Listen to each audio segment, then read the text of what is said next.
Muy buenos días, mis queridos hermanos y hermanas, amigos. Dios los bendiga a cada uno de ustedes.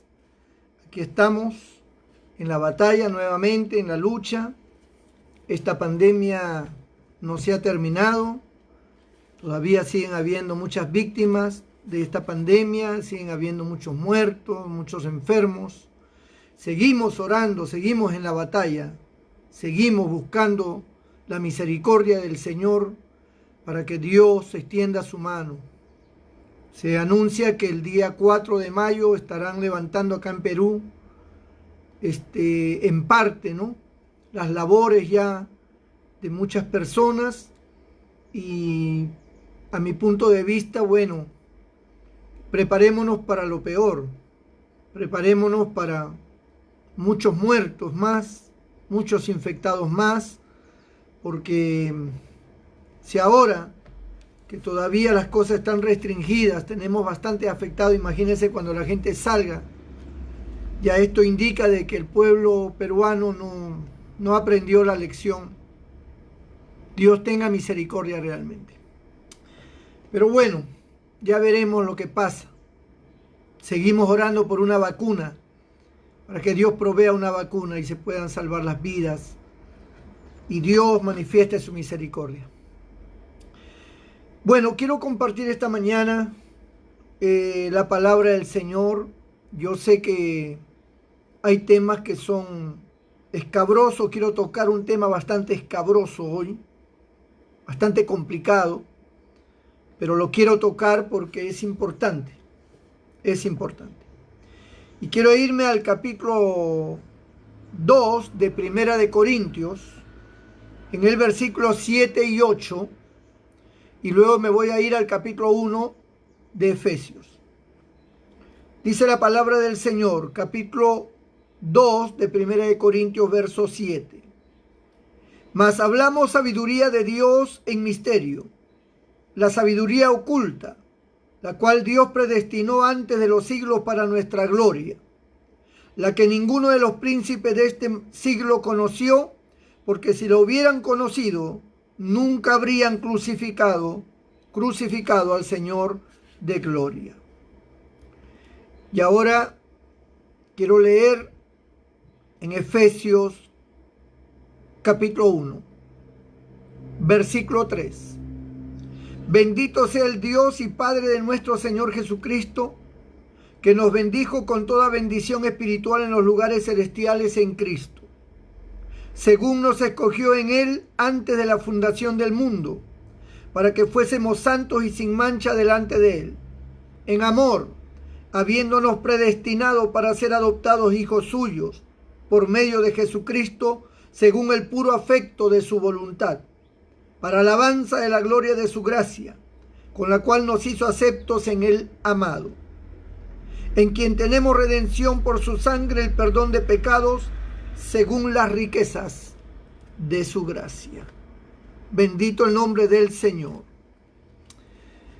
La palabra de Dios contiene misterios muy grandes, pero para poder entender los misterios vamos a considerar una pregunta que me hicieron y que hoy quiero contestarlo en forma general. Una pregunta que dice: si Dios sabía, porque Dios sabe el futuro, Dios conoce todo, si Dios sabía que el hombre iba a pecar, ¿para qué lo hizo? Dando a entender como que es responsabilidad de Dios, ¿no? Si yo sé, poniendo un ejemplo humano, si yo sé que tal cosa va a suceder que no es agradable y aún así yo lo hago, entonces definitivamente soy responsable de mis actos. La pregunta es: si Dios sabía que el hombre iba a pecar, que toda la humanidad iba a estar como está, que el diablo iba a atacar, ¿para qué hizo al hombre? Si él ya sabía. Es como decir: Dios sabe quién se va a ir al cielo y quién se va a ir al infierno. Dios lo sabe. Entonces, si Dios lo sabe, prácticamente ya está decidido todo.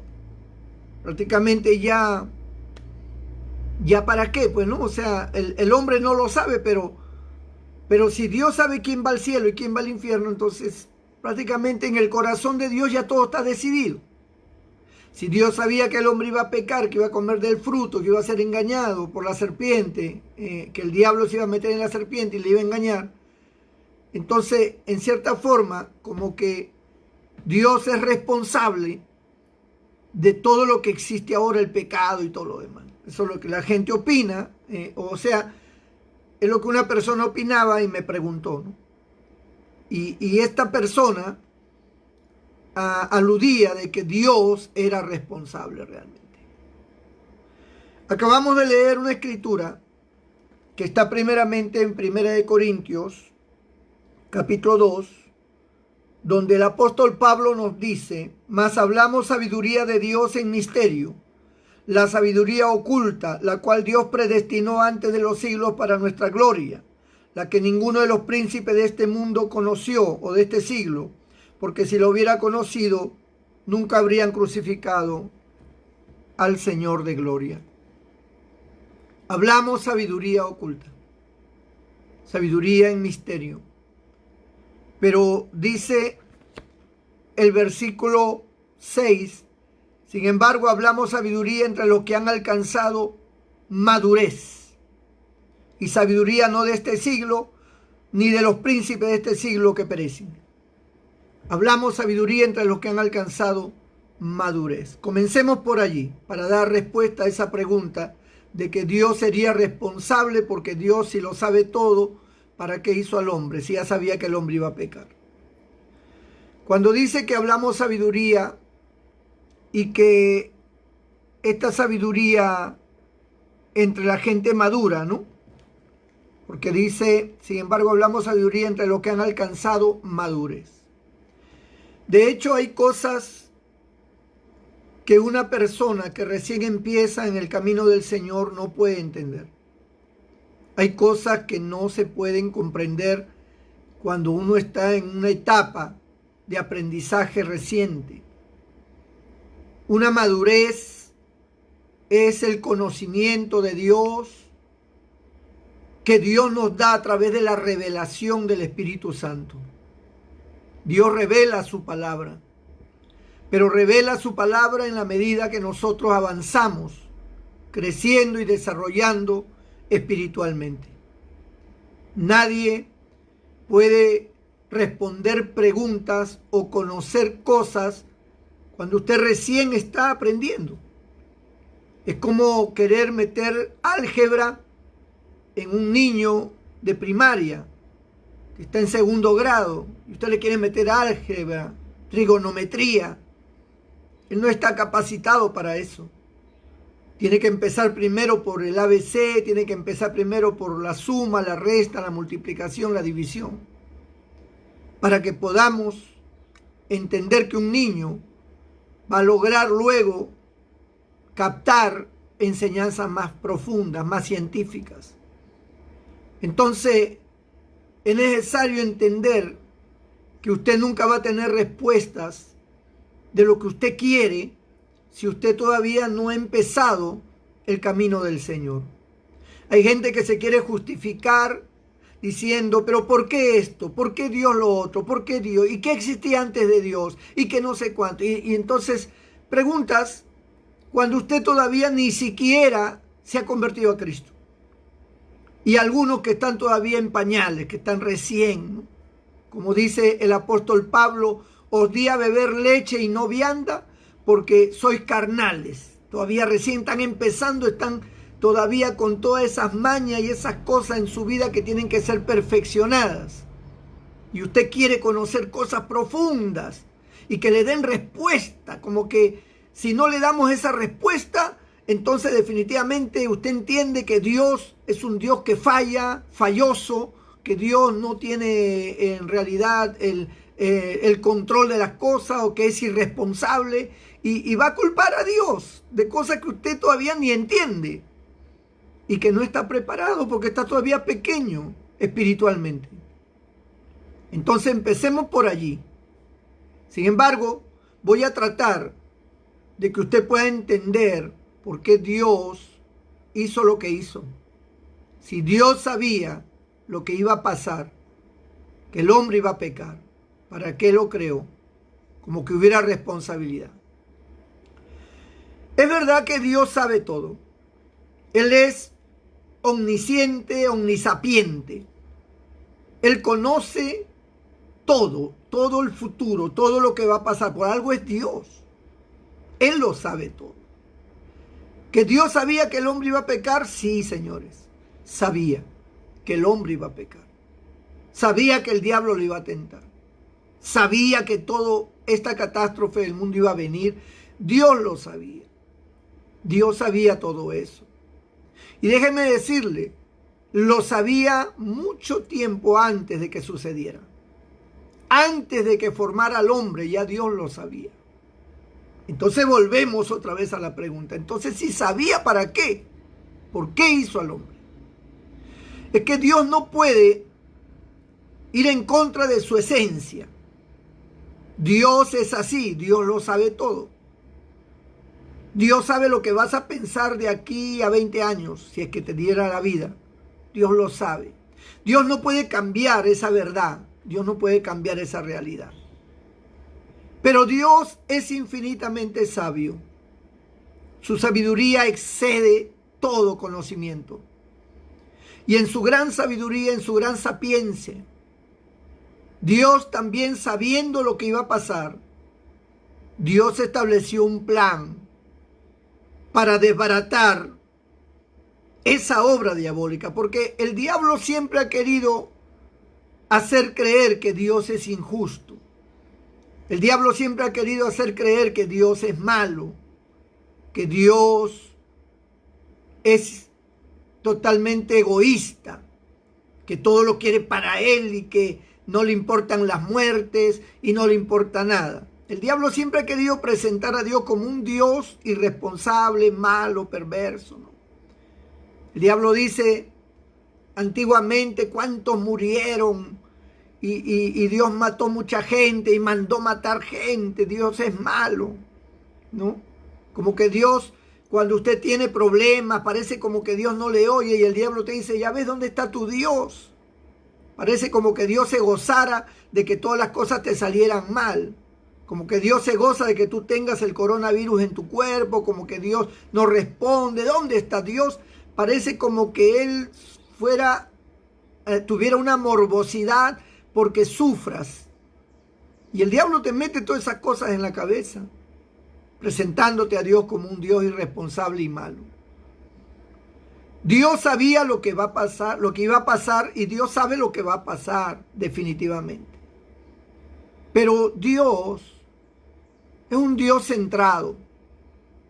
Y antes de la creación de todo, porque como Él lo sabe todo desde mucho antes de que Él creara todo, hiciera al hombre y todo, Dios estableció un plan de salvación.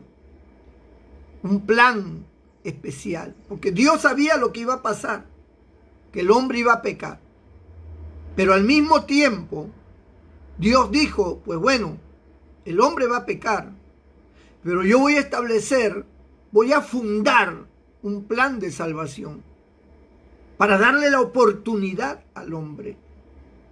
Porque aunque Dios creó al hombre con su libre albedrío, de hecho, el hombre era responsable por su libre albedrío. Pero la gente dice, pero el hombre no conocía el pecado. Así que podemos entender que el hombre es responsable ahora, que conoce el pecado. Pero antes, él no conocía el pecado, pero desobedeció de todas formas. Su libre albedrío lo llevó a ello. Sí, pero Dios sabía que iba a pasar eso. Sí, Dios sabía que iba a pasar. Entonces Dios también es responsable. Y volvemos a lo mismo siempre. Pero Dios, sabiendo lo que iba a pasar, Dios decide establecer un plan de salvación. Un plan de redención. Algo que cambiaría el destino del hombre. Que haría posible que el hombre pudiera salir de esa consecuencia, de esa muerte, de esa desgracia. Nadie sabía eso, ni el diablo, ni sus demonios. ni los príncipes de este mundo sabían de ese plan de redención, de la magnitud de ese plan de redención. Por eso dice el libro de Efesios, y lo voy a leer: bendito sea el Dios y Padre de nuestro Señor Jesucristo, dice San Pablo, que nos bendijo con toda bendición espiritual en los lugares celestiales en Cristo, según nos escogió en Él antes de la fundación del mundo. Algunos que leen esto dicen, entonces Dios predestinó. No, Dios no nos predestinó, porque ahí más adelante también lo dice, ¿no? Para que fuésemos santos y sin manchas delante de Él, en amor, habiéndonos predestinado para ser adoptados hijos suyos. Cuando habla de predestinado, no está hablando de que Dios escogió uno para vida y otro para muerte. No. Sino que quiero que entiendas y captes esto. Dice que Dios nos escogió en Él antes de la fundación del mundo. Es decir, cuando Dios estableció el plan de salvación antes de la fundación del mundo, allí están incluidos todos los que creen en esa salvación. Todos los que crean en esa salvación están predestinados para esa salvación. Es decir, Dios establece un plan de salvación a futuro para que todas las personas puedan alcanzar el perdón y la gracia de Dios. Predestinó esa salvación para que tú y yo podamos alcanzar esa gracia. Porque no había forma, ya Dios había visto el futuro y el hombre estaba perdido. El hombre era un pecador. El hombre estaba atado por Satanás, Satanás lo había engañado. Todo eso lo vio Dios antes de crear al hombre.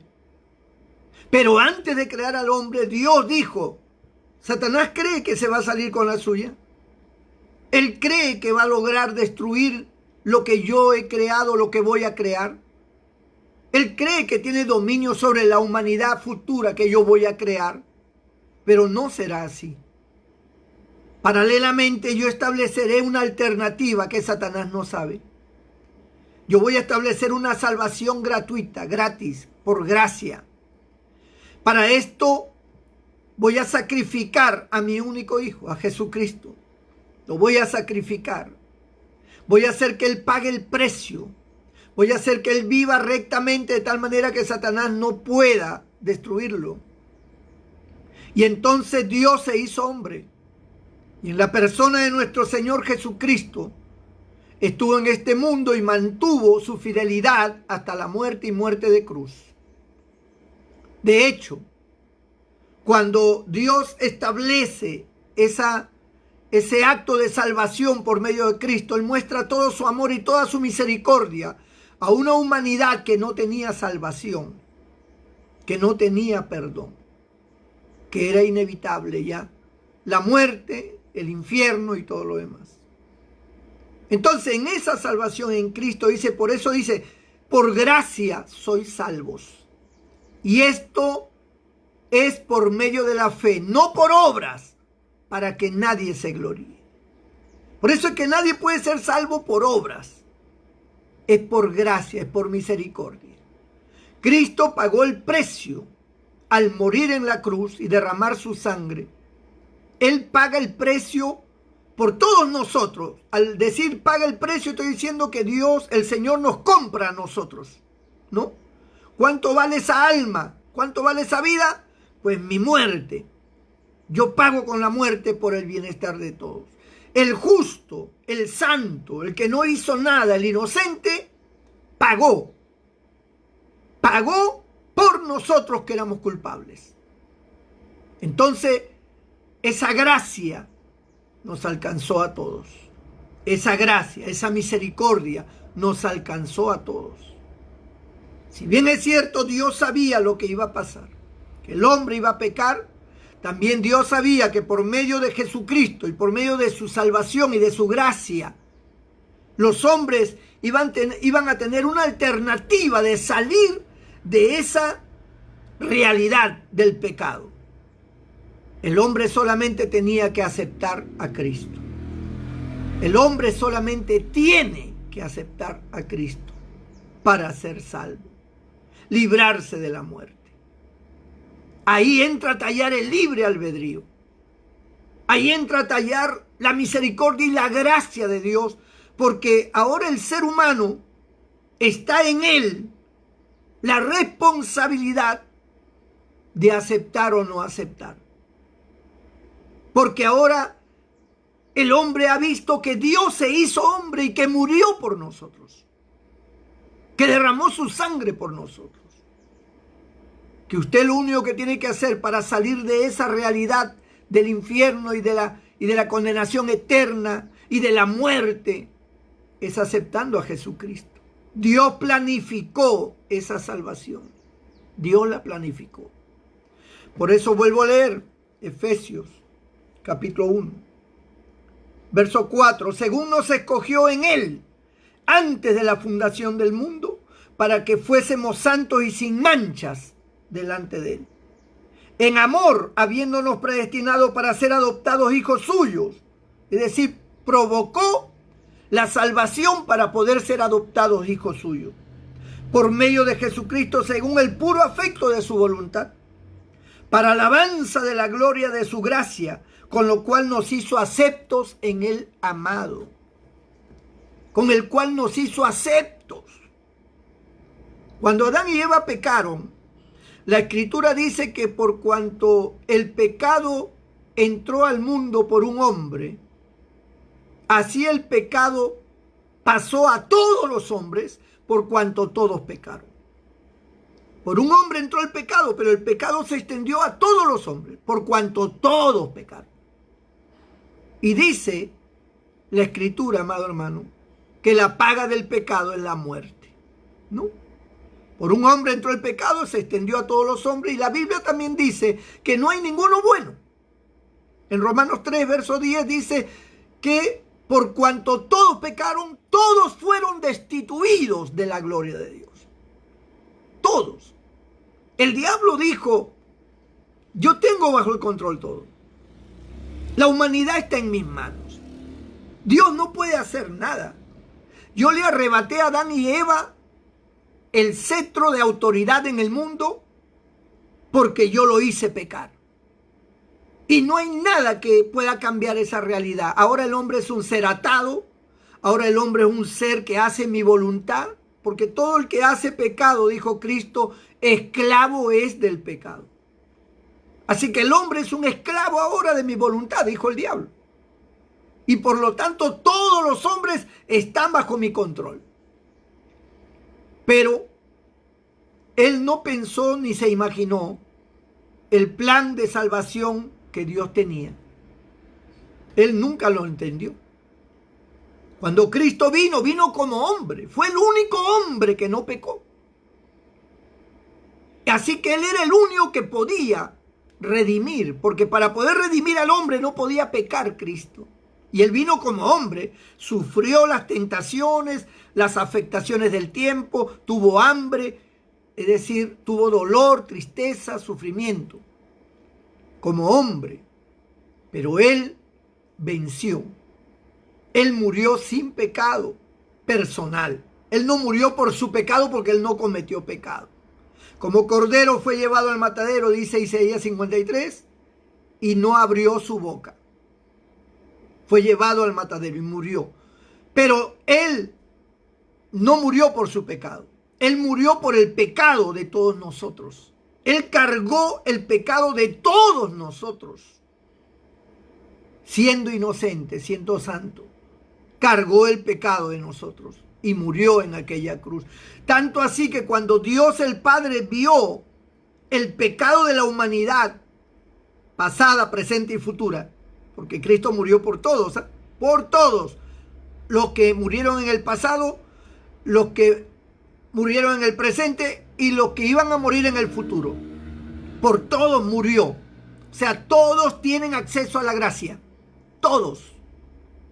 Entonces, cuando el Padre vio el pecado en la vida, en el cuerpo, en el alma de nuestro Señor Jesucristo, el Padre se retiró. Y ahí donde Jesús lanza esas palabras en griego, cuando él dice, Elí, Elí, lama sabactani. Dios mío, ¿por qué me has desamparado? Dios el Padre se separa por primera vez de su Hijo por causa del pecado de nosotros. Y la ausencia de Dios en la vida de Cristo fue lo más terrible que él pudo atravesar. Porque él toda su vida había estado ligado a su Padre. Pero él pagó ese precio para que hoy la humanidad pueda alcanzar la gracia. Por eso es que el diablo no puede detener eso, porque Jesús le ganó limpiamente la batalla. Él pagó por nosotros con su vida. Y ahora nosotros, con tan solamente pedirle perdón a Él, somos perdonados y somos salvos y hechos nuevas criaturas. Es decir, lo que Dios el Padre vio antes de la creación del hombre, cuando Él vio el pecado del hombre, cuando Él vio el destino del hombre, Dios vio el destino del hombre, pero Dios quiso cambiar ese destino y lo hizo por medio de nuestro Señor Jesucristo. Y entonces ahora el hombre dice en la palabra de Dios, el que en Cristo cree no es condenado, mas el que no cree ya ha sido condenado, por cuanto no ha creído en el unigénito Hijo de Dios. Ya ha sido condenado el hombre si no cree en Cristo. O sea, no dice, el que no cree es condenado, tiempo presente, no. Dice, el que no cree ya ha sido condenado. O sea, está dentro de esa condenación que Dios vio desde antes de crear al hombre. Ya está condenado desde antes de la creación. Pero el que cree en Cristo no es condenado. No importa si pecó. Por eso no importa lo que haya hecho el hombre ni lo que usted haya hecho. No importa cuán terrible sea su pecado y cuánto el diablo haya tomado control de su vida. Usted puede ser un hombre endemoniado, usted puede ser un matón, un asesino, un violador, de lo peor. Pero si usted levanta su mirada al cielo y cree en Jesucristo, la sangre de Cristo le limpia de todo pecado y usted es perdonado. Y usted sale de esa condenación preparada para el diablo y sus ángeles. Y para todos los que no creen en Dios. Cristo es la única alternativa que el hombre tiene para ser salvo. Porque el hombre está condenado desde antes. Es el único, Cristo es el único que puede salvarte. Es toda la misericordia de Dios. Por eso dice la Biblia, de tal manera amó Dios al mundo que envió a su único Hijo para que todo aquel que en Él cree no se pierda, mas tenga vida eterna. Todos hemos pecado, dice la Biblia, pero podemos salvarnos. Hay una misericordia, hay una alternativa, hay una opción, hay una puerta abierta para salvarnos. Y cada vez que el Señor salva a alguien, el diablo se va gritando desesperado, porque se le escapa de las manos una vida que Él la tenía segura. El diablo la tenía segura, tu vida y mi vida. Pero cuando le entregamos nuestro corazón a Cristo, el diablo se va gritando desesperado, porque perdió esa persona que la tenía segura. Cristo lo venció en la cruz. Él es un diablo derrotado ahora, pero la gente no lo entiende. La gente busca la salvación de otras formas, por obras, por ídolos, por la Virgen, por la religión, por su filosofía. Pero la salvación solamente te la puede dar Cristo. Porque en ningún otro hay salvación. Porque no hay otro nombre bajo el cielo dado a los hombres en que podamos ser salvos, solo en Cristo. Y Él es el mediador entre Dios y los hombres, dice el apóstol Pablo a Timoteo. Así que, hermano y hermana, esta salvación que tenemos es de pura gracia, de pura misericordia. No es porque hayamos hecho algo, ni porque tengamos la cara bonita, ni porque nosotros tengamos una inteligencia, una sabiduría y seamos útiles para Dios. Para Dios ninguno es útil. Nosotros no tenemos ninguna capacidad. Somos pecadores. Hasta el día de hoy seguimos luchando contra la tentación. Pero la misericordia de Dios está ahí, dispuesto siempre a salvarnos. Dice, si alguno dice que no tiene pecado, le hace a Dios mentiroso. Pero también dice, mas si alguno hubiere pecado, abogado tenemos para con el Padre, a Jesucristo el justo. Es decir, su gracia sigue manifestando todavía perdón, sigue manifestando. Mientras estemos vivos, sigue manifestándose el perdón y la gracia de Dios. Tú puedes levantar tus ojos al cielo y decir, Señor Jesús, perdóname. Y Él te perdona. Él te perdona. Porque Él es amor. Porque Él vino para eso. Si los príncipes de ese siglo hubieran conocido, si el diablo y los demonios hubieran conocido estas cosas, esta gracia, jamás hubieran crucificado al Señor de gloria, dice la Biblia. No lo hubiera hecho. Pero esa fue su derrota. El Señor murió sin pecado personal, solo murió con el pecado de nosotros. Por eso su vida es indestructible. Dice que cuando Él murió, Él le entregó el Espíritu al Padre. Es decir, Él le dio permiso a la muerte que viniera, porque Él no podía morir, Él no había pecado. Le dijo a sus discípulos, nadie me quita la vida, yo la doy. Ese poder tiene el Señor. Es indestructible. Él murió sin pecado. Él venció. Es indestructible. Y ahora Él, por su vida, por su sangre, por su gracia, por su amor, nos brinda la oportunidad de ser salvos. La gente lo rechaza. La gente no quiere. La gente dice, no, yo adoro a Jehová. Yo no adoro a Cristo. Para mí Cristo no es Dios, dice. Otros dicen, no, yo el sábado. Yo soy salvo por el sábado. No, mi amigo, solo Cristo nos salva, solo Cristo nos libera. Acércate a Él, entrégale tu corazón, aprovecha esta gracia y esta misericordia del Señor en tu vida, porque esta oportunidad es la única que tenemos, la salvación por medio de Cristo. El día que tú mueras sin Cristo, entonces entenderás la realidad de tu desgracia, cuando ardas allí, porque no quisiste aceptar a Cristo. Pero el que acepta a Cristo y muera también encontrará la realidad de esa grandeza, esa salvación, cuando estemos en la gloria del Padre. Entrégale tu corazón a Cristo. Déjate guiar por Él. Cierra tus ojos para orar por ti. Padre, en el nombre de Jesús, mira estas vidas que están en sintonía, Señor. Esta palabra puede ser difícil de asimilar para algunos, pero si la consideran atentamente, Señor, tú les darás entendimiento. Ábreles el entendimiento para que entiendan que tú no eres un Dios malo, que tú eres un Dios que todo lo sabes, que todo lo puedes. Que a pesar de que sabías que el hombre iba a pecar, tú tuviste la misericordia para salvar al hombre, Señor. Y usaste todo un plan tan maravilloso, Señor, que ni el diablo lo pudo entender. Gracias por tu misericordia, gracias por tu amor. Gracias, Señor, por la salvación que nos das. Salva a los perdidos, mira a los enfermos, sánalos, ten misericordia de ellos. Dales vida para que puedan conocerte, para que tengan la oportunidad de servirte, Señor. En el nombre de Jesús. Amén y amén. Bendito el nombre del Señor. Dios te bendiga, mi hermano y mi hermana. Nos vemos, Dios mediante, a las 8 de la noche como todos los días. Dios te guarde.